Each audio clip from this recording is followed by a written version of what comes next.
Hello আসসালামু আলাইকুম everyone, আমার নতুন চ্যানেল আপনাদের সবাইকে স্বাগতম। আমি আজকে আপনাদের মাঝে রসমালাই বানানোর রেসিপি নিয়ে এলাম। যারা এখনও পারফেক্ট রসমালাই বানাতে পারেন না তারা অবশ্যই না টেনে আমার ফুল রেসিপিটা দেখবেন। তো চলেন আর কথা না বাড়িয়ে আমি আমার মেইন প্রসেসে চলে যাই। তো দেখেন এখানে আমি প্রথমে একটা ডিম নিয়েছি। ডিমটা আমি ভালো করে ফেটিয়ে নেব। ডিমটা অবশ্যই আপনারা ভালো করে ফেটিয়ে নেবেন। দেখেন ডিমটা আমার ফেটিয়ে নেওয়া হয়ে গেছে। এখন এখানে আমি হাফ কাপের একটু বেশি পরিমাণ গুঁড়া দুধ নিয়েছি।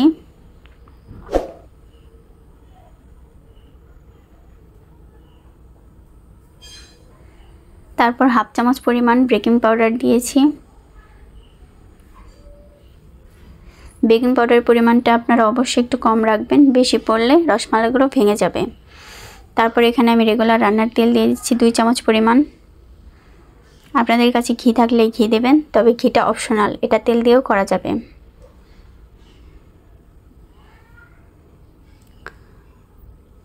এখন আমি এটাকে ভালো করে মিক্স করে নিব।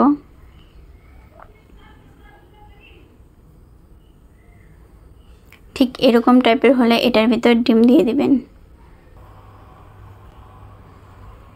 এখন আমি এটার ভিতর ডিম দিয়ে দিচ্ছি।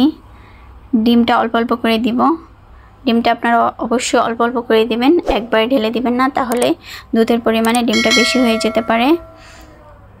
ডোটা নরম হয়ে যাবে অনেক বেশি, রসমালাইগুলোর শেপ হবে না। তো দেখেন আমার এখানে পুরোটাই ডিম লাগছে, আমি পুরোটাই দিয়ে দিছি।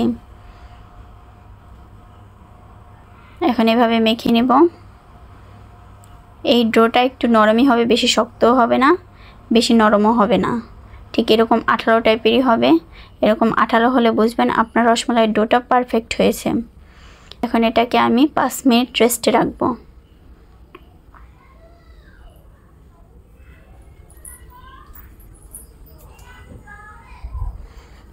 পাঁচ মিনিট পর ফিরে এলাম। দেখেন আমার রসমালাইয়ের ডোটা কত সুন্দরভাবে সেট হয়ে গেছে। এখন আমি হাতে একটু তেল মেখে রসমালাইগুলো বানিয়ে নেব।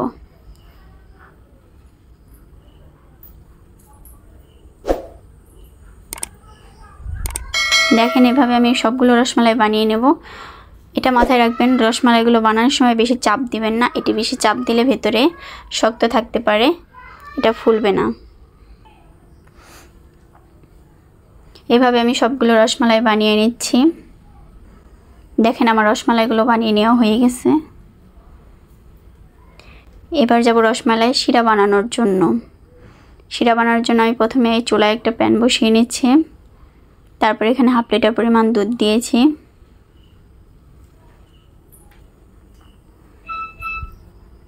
ফ্লেভারের জন্য 3টা এলাচ ফাটিয়ে দিচ্ছি।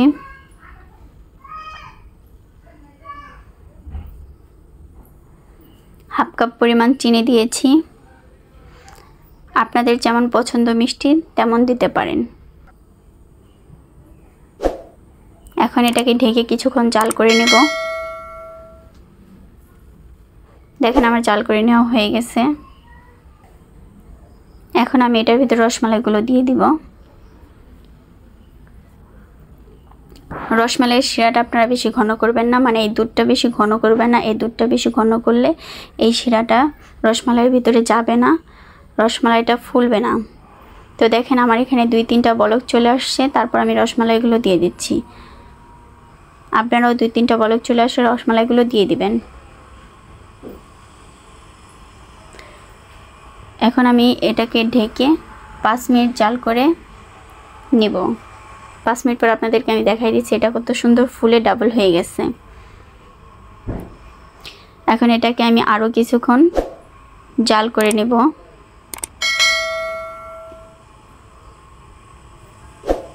দেখেন আমার রসমালাইটা প্রায় হয়ে গেছে।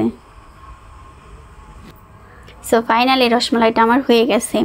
এবার এটাকে আমি নামিয়ে নেব। দেখেন আমি রসমালাইগুলো নামিয়ে নিয়েছি। এটা অবশ্যই আপনারা বাসায় একবার হলেও ট্রাই করে দেখবেন। এটা ছোট বড় সবারই অনেক পছন্দের, আর এটা খুবই সহজ এবং অল্প কিছু উপকরণ দিয়ে বানাতে পারবেন। বাসায় যখন খুশি তখন বানিয়ে খেতে পারবেন।